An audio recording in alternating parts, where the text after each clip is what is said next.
హైమా గారని ఒక తెలంగాణ పోలీస్ అంటే ఆవిడ. So okay. తన హెల్ప్ ద్వారా ట్రాఫిక్ సిస్టమ్ క్లియర్ చేసి తన హెల్ప్ కూడా ఉంది. బట్ అన్ఫార్చునేట్లీ చాలా మంది కళ్ళ ముందరే. అంటే చాలా వెహికల్స్ వచ్చి ఉంటాయి కదా అక్కడ, లారీలు లేకపోతే వాటిలో కూడా ఫైర్ ఎక్స్టింగ్విషర్ ఉండేది కదా, ఎవరు ట్రై చేయలేకపోయారా? అందరు చూస్తూ ఎవరు ఉండిపోయారా? ఎవరు లేదండి. ఫస్ట్ ఆఫ్ ఆల్ ఎవరు దగ్గరికి రావట్లేదు. ఎందుకంటే బస్సు ఎంత ఎంత ఫ్యూల్ ఉందో తెలియదు, బస్సులో ఎంత ఆ, ఎంత ఎక్స్టెంట్ వరకు బ్లాస్ట్ అవుతుందో తెలియదు కదా. సో ఎవరు దగ్గరికి రావట్లేదు. యాక్చువల్లీ నన్నే వద్దన్నారు, ఆ, వద్దు బస్సు వెళ్తుంది అంటే. నేను అప్పటికే 2-3 టైర్స్ పేలాయి. నేను చెప్తున్నా, అటు 2 టైర్లు ఫ్రంట్ పేలాయి నేను దగ్గరికి వెళ్ళేటప్పటికే. ఆ, నా టైం బాగుండి నేను డోర్ ట్రై చేద్దాం, పేర్లేదు అంతే. జస్ట్ ఒక ఓకే. 2 minutes గ్యాప్ ఉంది. ఓకే. ఆ, సో మీరు కూడా డెఫినెట్గా చాలా డేంజరస్ ఫీటే మీరు కూడా చేసింది, ఎందుకంటే మీరు అంటున్నట్టుగా నాకు అర్థమవుతుంది. ఐ కెన్ ఇమాజిన్ దట్ మీరు డోర్ తీసే టైంలో కనుక ఆ టైర్ బ్లాస్ట్ అయినా సంథింగ్ మీకు కూడా ఐఎమ్ సారీ, బట్ ఆ సిచ్యువేషన్లో జరిగేదేమో. నేను అవన్నీ ఆలోచించలేదండి. ఆ మూమెంట్ అలా అయిపోయింది. అంటే బట్ మీ ముందు ఇందాక చెప్తున్న టైంలో ఒక బస్ కూడా ఉందని అన్నారు. అంటే ఈ బస్ ముందు ఉంది, ఆ బస్ వెనకాల ఇంకొక బస్ ఉంది, దాని తర్వాత మీరున్నారు, రైట్? ఇటుపక్క సైడ్ అంటే రైట్ సైడ్ పాత్ లో ఉన్నారు వాళ్ళు. అంటే హెవీ స్పీడ్ వెహికల్స్ అటు వెళ్తాయి. ఓకే. నేను నా ఫ్రెండ్స్ తో మాట్లాడుకుంటూ జస్ట్ వస్తున్నా చిన్నగా. సో అది చూసి మేమిద్దరం అనుకున్నాం సంథింగ్ ఏదో జరిగిందని. బట్ మామూలుగా రోడ్ సైడ్ హైవేలో మామూలుగా డస్ట్ లైక్ వేస్ట్ అంతా కాల్ చేస్తారు మామూలుగా night times. Okay. So maybe వర్షానికి అది ఆ స్మోక్ ఏమో అనుకున్నాం, వర్షానికి ఆ ఫైర్ ఆగి స్మోక్ ఏమో అనుకున్నాం. బట్ ఎప్పుడైతే బస్సు 4 లైట్స్ పడ్డాయి, పార్కింగ్ లైట్స్ పడ్డాయో నాకు డౌట్ వచ్చింది. సో నాకు యాక్చువల్లీ ట్రావెలింగ్ ఎక్స్పీరియన్స్ చాలా ఉందండి, నేను ట్రావెలరే. సో తీసి వెళ్ళడానికి అదే ఈ మూమెంట్ లో ఇది జరిగిపోయిందండి. నాకు స్పీచ్లెస్ యాక్చువల్లీ ఆ సిచ్యువేషన్ లో. ఓకే. ఆ, ఏమంటే నాకు నేను ఎవరైతే కాపాడి అటుపక్క బస్సు తన లేడీని తన బాబుని ఎక్కించానో వాళ్ళ ఫ్యామిలీలో ఇంకా 10 years పాప, 12 years అమ్మాయి ఉంది. మీరు దయచేసి పిలుచుకొస్తారని తను చాలా రిక్వెస్ట్ చేసిందండి. అన్ఫార్చునేట్లీ లైక్ ఆ గ్లాస్ హైట్ లో ఉండడం వల్ల, అక్కడ బ్రేక్ చేయడానికి ఏం లేకపోవడం వల్ల ఎగ్జాక్ట్లీ. అంటే నేను మీరు కార్ మీరు కాపాడినటువంటి ఆ బాబు, ఆ తల్లితో పాటుగా ఇంకో ఇద్దరు ఉన్నారు, వాళ్ళని కాపాడండి అని చెప్పి మీకు చెప్పింది ఆ తల్లి. అంటే వాళ్ళ ఫ్యామిలీ వచ్చి 8 to 7 to 8 members ఉన్నారంట. వీళ్ళు 4 వచ్చారు బయటికి. సో ఇంకా 3 members ఏమో స్ట్రక్ అయ్యారు. లైక్ టూ చిల్డ్రన్స్ 10 years ఏజ్, 12 years ఏజ్, అండ్ వాళ్ళ maybe parents or someone. So వాళ్ళని ట్రై చేద్దామని అటుపక్కున్నారని చెప్పారు. అటుపక్కున్నారని చెప్తాను వెళ్ళాను. అటుపక్కకి కంప్లీట్ గా అప్పటికి ఫైర్ వచ్చేసింది. అప్పటికే నేను అసలు వెళ్ళలేను. అంటే టైర్ అది ఆల్రెడీ ఫ్యూయల్ బ్లాస్ట్ అయిపోయింది. ఇంకా నా వల్ల వెళ్ళడానికి కూడా తీసుకోవాలి. నా బాడీ నా హీట్ తీసుకోలేకపోతుంది. సో అక్కడ వాళ్ళకి ఎమర్జెన్సీ ఎగ్జిట్ ఓపెన్ కాలేదు, ఫైర్ ఎక్స్టింగ్విషర్ లేదండి, కనిపించలేదంటారా? అక్కడ ఎక్కడ ఫైర్ ఎక్స్టింగ్విషర్ లేదా? లేదండి. బస్సులో అయితే నాకు ఎటువంటి ఏం కనిపించలేదండి. నేను యాక్చువల్లీ పక్కన ట్రావెల్స్ అడిగాను, బట్ ఎవరు దిగడానికి డేర్ చేయట్లేదు అసలు. Hmm.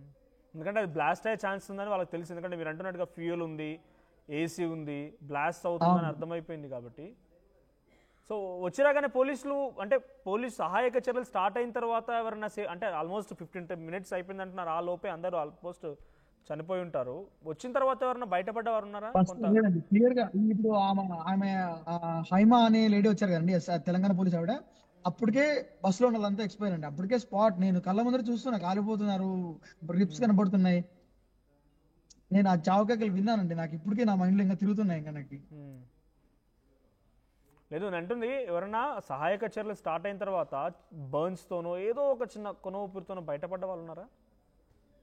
ఆ చిన్న చిన్న ఇన్సిడెంట్స్ అయ్యాయండి, చిన్న చిన్న స్క్రాచెస్ పడ్డాయి. లైక్ కొంతమందికి అదే చెప్పాను కదండి, మా ఫ్రెండ్స్ ఎక్కువగా వాళ్ళని రిసీవ్ చేసుకున్నారు. నేను హరీష్ గారు, అంటే నేను పోలీసులు వచ్చిన తర్వాత, అంబులెన్స్, పోలీస్ వాళ్ళు, లేదా ఫైర్ ఇంజిన్స్ వచ్చిన తర్వాత ఎవరైనా? ఫైరింగ్ వచ్చే టైంకి బస్ కంప్లీట్లీ ఓవర్ అండి. బస్ కంప్లీట్లీ బర్న్ అయిపోయింది, ఏం లేదు అసలు. సో ఒక్కసారి మీరు హోల్డ్లో ఉండండి, ఆ బస్కి అసలు పర్మిషన్ లేదంట. నేను ఒకసారి డాక్యుమెంట్ చూపిస్తాను మీకు కూడా, పిక్చర్ ఒకసారి ప్లే చేయండి. సో ఆ కంప్లీట్ బస్కి అసలు స్లీపర్ కెపాసిటీ 0 అని చూపిస్తోంది. 23,000 చలాన్లు ఉన్నాయి వాటిపైన, 23,000 రూపాయల చలాన్స్ ఉన్నాయి.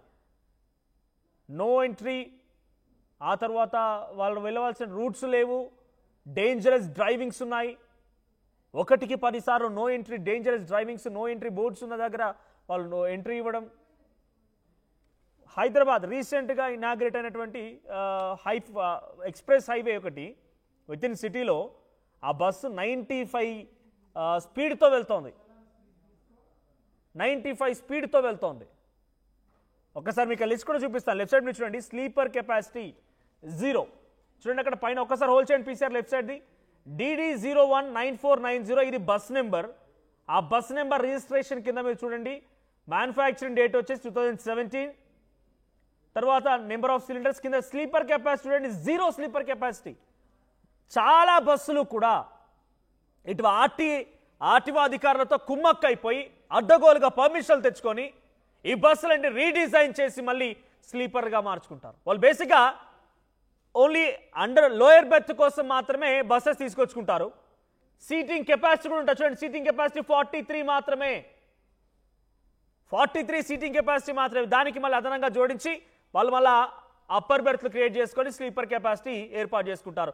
ఎగ్జాక్ట్గా యాక్సిడెంట్కి అంటే ఇక్కడ ఫైరింగ్కి గురైనటువంటి బస్ సంబంధించిన నెంబర్ అదే, అలా స్లీపర్ కెపాసిటీ 0 కనిపిస్తోంది. ఒకసారి మీకు చలాన్స్ చూపిస్తాను, మీరు కూడా చలాన్స్ చూడండి. ఇక్కడ చలాన్స్ చూడండి, అది డేంజరస్ డ్రైవింగ్ ఒకటి, ఓవర్ స్పీడింగ్ ఒకటి. ఈ బస్సే ఎగ్జాక్ట్గా ఈ బస్సే ఇప్పుడు ప్రమాదానికి గురైంది. 23,120 చలాన్స్ ఉన్నాయి. 23,120 చలాన్స్ ఉన్నాయి. మీరు చూడండి ఎన్ని చలాన్స్ ఉన్నాయో. 1000, 200, 500, 2,000 రూపాయల చలాన్స్ ఉంటేనే పోలీసు మరి ఎక్కడికక్కడ ఆపి నిర్బంధించి, ఇది కేవలం నేను చెప్తున్న తెలంగాణ వరకు మాత్రమే, తెలంగాణ వరకు ఉన్న చలాన్స్ మాత్రమే 23,000. వన్స్ తెలంగాణ దాటిన తర్వాత ఆంధ్రప్రదేశ్లో కూడా ఇదే స్థాయిలో చాలా చలాన్ నమోదయ్యాయి. 1000-2,000కే అడ్డుకొని ఆర్టీఓ అధికారులు ఎక్కడికక్కడ వారిపై తగిన చర్యలు తీసుకొని వారి బస్సుని సీజ్ చేసే సందర్భాలు కూడా చాలా ఉన్నాయి. కానీ వీళ్ళు వదిలిపెట్టారంటే ఎంత ఆర్టీఓ అధికారులు కుమ్మక్కై ఉంటారు. ఫిట్నెస్ పై అనుమానాలు, స్లీపర్ కెపాసిటీ లేదు. మీరు బహుశా ఎవరైనా కనుక ఆంధ్రప్రదేశ్ నుంచి తెలంగాణకో, తెలంగాణ నుంచి ఆంధ్రప్రదేశ్, తెలంగాణ నుంచి వెళ్ళేటప్పుడు ఈ నైట్ టైంలో వెళ్తారు కాబట్టి అది వేరే విషయం. అటు నుంచి వచ్చేవారు తెలంగాణకు వస్తున్న సమయంలో మీకు నార్కట్పల్లి, మునుగోడు ఈ ఏరియాకి వన్స్ రాగానే, చౌటుప్పల్ ఈ ఏరియాకి రాగానే ఆర్టీఓ అధికారులు అప్పుడప్పుడు తెల్లవారుజామున వచ్చి వాళ్ళు అడ్డాలు వేస్తూ ఉంటారు. వాళ్ళు అక్కడికి వచ్చి ఇన్స్పెక్షన్ స్టార్ట్ చేస్తారు. ఆ సిచ్యువేషన్లో ఈ బస్సులు అక్కడ ఆగిపోతాయి. వాళ్ళు మూవ్ చేయరు, అక్కడ ఆగిపోతారు. మీకు అన్ని సక్రమంగా ఉంటే ఎందుకు మూవ్ చేయరు? మరి అన్ని సవ్యంగానే ఉంటే ఎందుకు మూవ్ చేయరు? అక్కడ ఆపేస్తారు. వాళ్ళు వెళ్ళిన తర్వాతనే మళ్ళీ ఆర్టీఓ అధికారులు ఇన్స్పెక్షన్ చేసేవారు, నిజంగా జెన్యూన్గా చేసేవాళ్ళు ఎవరైనా ఉంటే వాళ్ళు ఉన్నంతసేపు అక్కడే ఉండిపోయి ఆపేసి బస్సు ఆపేసి వాళ్ళు వెళ్ళిపోగానే మళ్ళీ బస్సెస్ స్టార్ట్ చేస్తారు. అంతవరకు నో, ఇక బస్సెస్ కదలవు. అక్కడి నుంచి ఎంత గగ్గోలు పెట్టినా, ఎంత ఏం చేసినా కూడా అక్కడి నుంచి కదలవు. ఒకే నెంబర్ ప్లేట్తో, ఈ DD019490 నెంబర్ ప్లేట్తో ఎన్ని బస్సులు ఉన్నాయో, ఎన్ని బస్సులు రిజిస్ట్రేషన్, ఒకటే నెంబర్ ప్లేట్తో ఎన్ని బస్సులు తిరుగుతున్నాయో చూడండి. ఈరోజు 20 మంది ప్రాణాలకి కారణమైంది, 20 మంది ప్రాణాలు పోవడానికి కారణమైంది ఈ బస్సు. సేఫ్టీ ప్రికాషన్స్ పాటించకపోవడం మూలంగా. వారి దగ్గర ఒక్క సేఫ్టీ ప్రికాషన్ మెజర్ లేదు. ఫైర్ ఎక్స్టింగ్విషర్ లేదు, ఆ ఎమర్జెన్సీ గ్లాస్ని బ్రేక్ చేయడం కోసం ఎటువంటి ఐరన్ మెటల్ లేదు. ప్రత్యక్ష సాక్షి అక్కడ 10-15 మందిని కాపాడినటువంటి, ఎస్ మా దృష్టి